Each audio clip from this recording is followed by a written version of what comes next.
Assalamualaikum warahmatullahi wabarakatuh. Perkenalkan, nama saya Fadia Misha Herunisa dengan NIM 0506221021. Kami dari kelompok 9. Pada video kali ini kami akan menjelaskan tentang instrumentasi dan praksis demokrasi Indonesia berlandaskan Pancasila dan Undang-Undang Dasar Negara Kesatuan Republik Indonesia 1945. Yang pertama, pengertian demokrasi. Sebelumnya teman-teman sudah tahu belum sih apa itu demokrasi? Nah, secara etimologis, demokrasi berasal dari bahasa Yunani, yaitu demos yang berarti rakyat, dan kratos atau kratin yang berarti pemerintahan atau kekuasaan. Jadi bisa kita artikan demos kratin atau demos kratos berarti pemerintahan rakyat atau kekuasaan rakyat. Abraham Lincoln, mantan Presiden Amerika Serikat, yang menyatakan bahwa demokrasi adalah suatu pemerintahan dari rakyat, oleh rakyat, dan untuk rakyat, atau the government from the people, by the people, and for the people. Setiap warga negara mendambakan pemerintahan demokratis yang menjamin tegaknya kedaulatan rakyat. Hasrat ini dilandasi pemahaman bahwa pemerintahan demokratis memberi peluang bagi tumbuhnya prinsip menghargai keberadaan individu untuk berpartisipasi dalam kehidupan bernegara secara maksimal. Karena itu, demokrasi perlu ditumbuhkan, dipelihara, dan dihormati oleh setiap warga negara, tentunya dengan berlandaskan Pancasila dan Undang-Undang Dasar 1945. Demokrasi ini intinya adalah kekuasaan rakyat, bukan untuk para oknum-oknum penguasa yang mementingkan golongannya masing-masing. Berikutnya, 3 tradisi pemikiran politik demokrasi. Ada 3 tradisi pemikiran politik demokrasi, diantaranya pertama, teori Aristotelian klasik. Demokrasi merupakan salah satu bentuk pemerintahan, yakni pemerintahan oleh seluruh warga negara yang memenuhi syarat kewarganegaraan. Yang kedua, teori abad pertengahan. Demokrasi yang pada dasarnya menerapkan Roman Law dan konsep popular sovereignty menempatkan suatu landasan pelaksanaan kekuasaan tertinggi di tangan rakyat. Yang ketiga ada doktrin kontemporer. Demokrasi menerapkan konsep republik, dipandang sebagai bentuk pemerintahan rakyat yang murni. Proses demokrasi itu dapat diidentifikasi dalam 4 bentuk demokrasi, antara lain A. Demokrasi protektif. Kekuasaan ekonomi pasar di mana proses pemilihan umum dilakukan secara reguler sebagai upaya yakni untuk memajukan kepentingan pasar dan melindunginya dari tirani negara. Yang B. Demokrasi pembangunan. Demokrasi yang ditandai oleh konsepsi atau model manusia sebagai individu yang posesif, yakni manusia sebagai yang dikompromikan dengan konsepsi makhluk yang mampu mengembangkan kekuasaan atau kemampuannya. Di samping itu, juga menempatkan partisipasi demokratis sebagai jalur pusat menuju pengembangan diri. Yang C. Demokrasi equilibrium. Penyeimbangan nilai partisipasi dan pentingnya apatisme. Dengan alasan bahwa apatisme di kalangan mayoritas warga negara menjadi fungsional bagi demokrasi, karena partisipasi yang intensif sesungguhnya dipandang tidak efisien bagi individu yang rasional. Yang terakhir, demokrasi partisipatoris, yakni bahwa kita tidak dapat mencapai partisipasi yang demokratis tanpa perubahan lebih dulu dalam ketidakseimbangan sosial dan kesadaran sosial.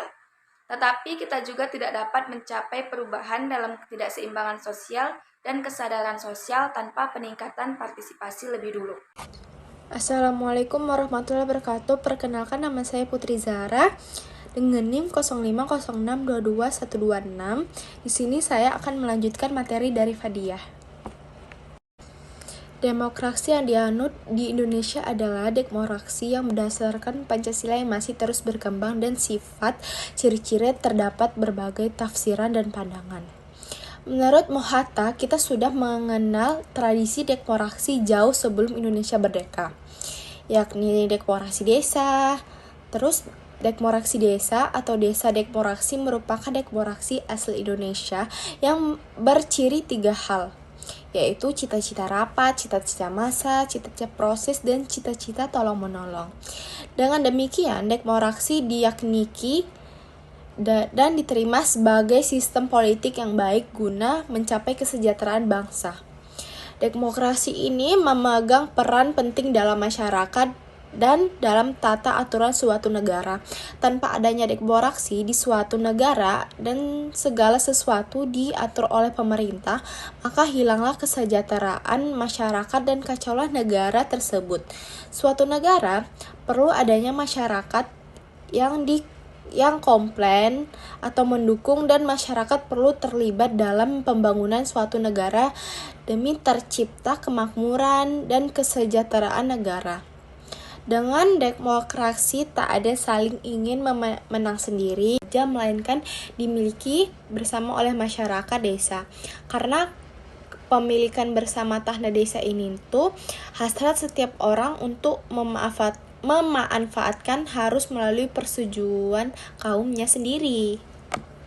Penyebab munculnya penguasa dalam demokrasi ditandai dengan menjamur dinasti politik yang menguasai segi kehidupan masyarakat, pemerintah, lembaga perwakilan, bisnis, dan peradilan, dan sebagainya oleh suatu negara atau krioni. Adanya selanjutnya itu materi menggali sumber historis, sosiologis, dan politik tentang demokrasi yang sumber dari Pancasila. 1. Sumber nilai yang berasal dari demokrasi desa. Demokrasi yang diformulasikan sebagai pemerintah dari rakyat, oleh rakyat, dan untuk rakyat merupakan fenomena baru bagi Indonesia ketika merdeka. Mengenai adanya anamnesis demokrasi dalam tradisi desa kita akan meminjam dua macam analisis berikut. Pertama, paham kedaulatan rakyat sebenarnya sudah tumbuh sejak lama di Nusantara.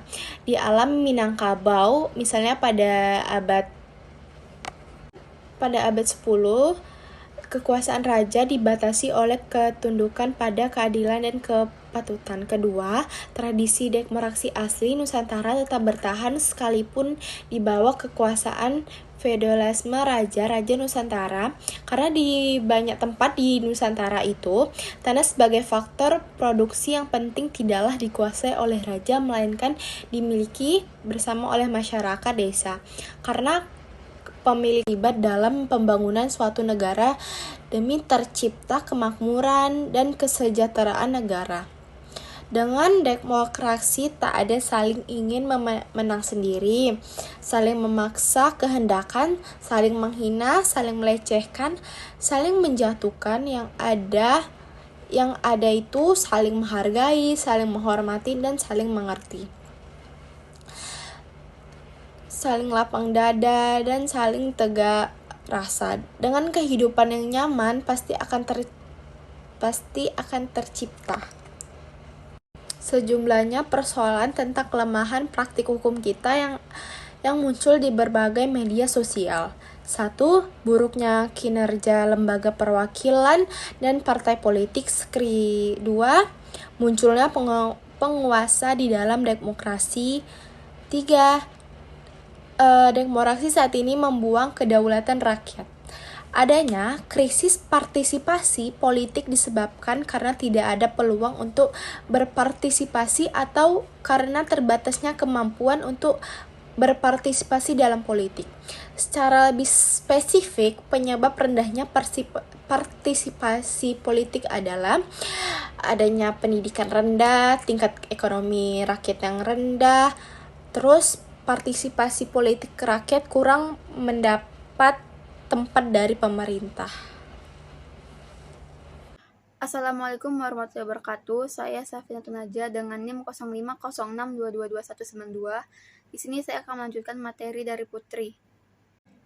Selanjutnya saya akan membahas tentang menggali sumber historis, sosiologis, dan politik tentang demokrasi yang bersumber dari Pancasila.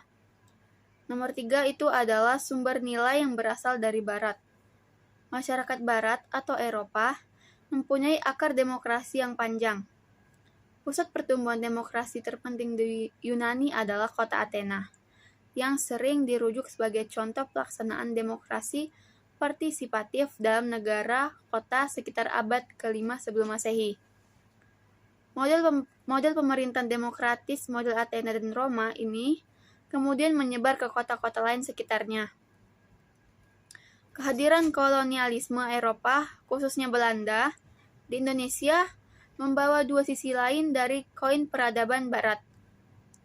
Sisi represi imperialisme, kapitalisme, dan sisi humanisme demokratis. Perkembangan sejarah demokrasi Indonesia sampai masa Orde Baru dapat dibagi dalam 4 masa, yaitu yang pertama, masa Republik Indonesia yang pertama dari tahun 1945 sampai 1959 yang dinamakan mode demokrasi konstitusional. Yang kedua itu adalah masa Republik Indonesia yang kedua dari tahun 1949 sampai 1965, yaitu masa demokrasi terpimpin. Yang ketiga adalah masa Republik Indonesia yang ketiga dari tahun 1965 sampai 1998, yaitu masa demokrasi Pancasila demokrasi. Yang keempat ada masa Republik Indonesia yang keempat dari tahun 1998 sampai sekarang, yaitu masa reformasi. Selanjutnya adalah membangun argumen tentang dinamika dan tantangan demokrasi yang bersumber dari Pancasila. Sepanjang sejarah Indonesia pernah mengalami dinamika ketatanegaraan seiring dengan berubahnya konstitusi yang dimulai sejak berlakunya UUD 1945, Konstitusi RIS 1949, UUD 1950, kembali ke UUD 1945, dan akhirnya kita telah berhasil mengamandemen UUD 1945 sebanyak 4 kali. Selanjutnya ada Majelis Permusyawaratan Rakyat, yaitu sebelum dilakukan amandemen atau perubahan, MPR merupakan lembaga tertinggi negara. Setelah amandemen, MPR menjadi sistem yang horizontal fundamental dengan prinsip checks and balance atau saling mengawasi dan mengimbangi antar lembaga negara. Selanjutnya ada tentang membangun argumen tentang dinamika dan tantangan demokrasi yang bersumber dari Pancasila. Dewan Perwakilan Rakyat setelah diamandemen, perubahan yang terjadi pada DPR adalah penambahan ketentuan mengenai pemilihan anggota DPR. Dua ketentuan lainnya, yakni susunan dan masa sidang DPP tetap tidak berubah. Fungsi DPR ada 3, yaitu membentuk fungsi legislasi atau membentuk undang-undang, fungsi anggaran atau menyusun dan menetapkan APBN bersama Presiden, dan fungsi pengawasan atau pengawasan pelaksanaan UUD. DPR mempunyai hak interpelasi atau meminta keterangan kepada pemerintah mengenai kebijakan pemerintah, hak angket atau penyelidikan terhadap kebijakan pemerintah, dan hak menyatakan pendapat. Hak menyatakan pendapat terhadap kebijakan pemerintah. Selanjutnya adalah membangun argumen tentang dinamika dan tantangan demokrasi yang bersumber dari Pancasila. Yang ketiga itu ada Dewan Perwakilan Daerah atau DPD. Sistem perwakilan di Indonesia merupakan sistem yang khas sebab di samping terdapat DPR sebagai lembaga perwakilan berdasarkan aspirasi rakyat, juga ada DPD sebagai lembaga penampung aspirasi daerah. Demikianlah dinamika yang terjadi dengan lembaga permusyawaratan dan perwakilan di negara kita yang secara langsung mempengaruhi kehidupan demokrasi. Dinamika ini tentu saja kita harapkan akan mendatangkan kemaslahatan kepada semakin sehat dan dinamisnya demokrasi Pancasila yang tengah melakukan konsolidasi menuju demokrasi yang matang. Sekian penjelasan dari saya, selanjutnya akan dijelaskan oleh teman saya. Assalamualaikum warahmatullahi wabarakatuh. Perkenalkan, nama saya Desmond Sola. Saya dari kelompok 9 kelas MJ2E. Saya akan membawakan materi tentang mendeskripsikan esensi dan urgensi demokrasi Pancasila. Kehidupan demokrasi yang bagaimana yang kita kembangkan. Nah, baiklah, saya akan menjelaskan demokrasi kita selain memiliki sifat yang universal, juga memiliki sifat khas sesuai dengan budaya bangsa Indonesia yang berdasarkan Pancasila. Sebagai demokrasi yang berakar pada budaya bangsa kehidupan, demokrasi yang dikembangkan harus mengacu pada landasan Pancasila dan landasan Undang Dasar Negara Republik Indonesia tahun 1945. Baik, mendeskripsikan esensi dan urgensi demokrasi Pancasila. Mengapa kehidupan yang demokrasi itu penting? Ada yang tahu kenapa? Baiklah, saya akan menjelaskan. Pada hakikatnya, sebuah negara dapat disebut sebagai negara yang demokrasi apabila di dalamnya pemerintah tersebut rakyat memiliki kesempatan untuk partisipasi dalam pembuatan keputusan, memiliki persamaan di muka hukum, dan memperoleh pendapatan yang layak karena terjadi distribusi pendapatan yang adil.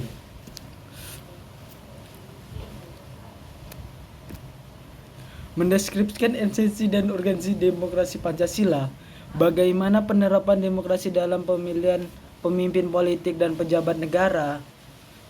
Seorang pemimpin harus memiliki kemampuan memadai sehingga ia mampu melindungi dan mengayomi rakyatnya dengan baik. Oleh karena itu, seorang pemimpin harus memenuhi syarat-syarat tertentu berdasarkan sistem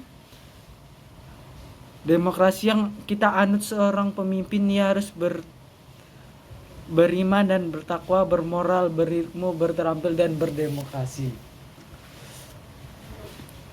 Jika seorang yang memperoleh kepercayaan sebagai pemimpin, sikap terbaik jika memperoleh kepercayaan adalah mensyukurinya, maka sebab hakikatnya merupakan nikmat Tuhan. Salah satu cara untuk bersyukur adalah apa ya? Adalah selalu ingat akan tugas kepemimpinan dan diembannya, yakni memimpin umat mencapai tujuan dengan ridho Tuhan. Apabila beriman dan bertakwa, maka tugas-tugas kepentingan itu akan disyukuri sebagai amanah dan sebagaimana kewajiban mulia agar mampu dilaksanakan dengan baik. Hakikat demokrasi Indonesia berdasarkan Pancasila dan Undang-Undang Dasar 1945 adalah peran utama rakyat dalam proses sosialisasi politik, pemerintah dan rakyat, pemerintah oleh rakyat dan pemerintah untuk rakyat. Instrumen demokrasi Indonesia berdasarkan Pancasila dan Undang-Undang Negara Republik Indonesia tahun 1945 adalah Majelis Permusyawaratan Rakyat atau MPR, yang bisa disebut MPR mungkin di gedung-gedung Jakarta banyak itu ya. Oh, di Medan saya kurang tahu. Dewan Perwakilan Rakyat atau DPR dan Dewan Perwakilan Daerah atau DPRD. Praktik demokrasi Pancasila berjalan sesuai dengan dinamika perkembangan kehidupan bernegara Indonesia. Prinsip-prinsip demokrasi Pancasila secara ideal telah terumuskan sedang dalam tatanan empiris dan mengalami pasang surut. Sekian materi yang bisa kami sampaikan tentang instrumentasi dan praksis demokrasi Indonesia yang berlandaskan Pancasila dan Undang-Undang Dasar 1945. Kami harap teman-teman semua dapat memahami materi tersebut. Lebih dan kurang kami mohon maaf. Sekian dari kami. Assalamualaikum warahmatullahi wabarakatuh.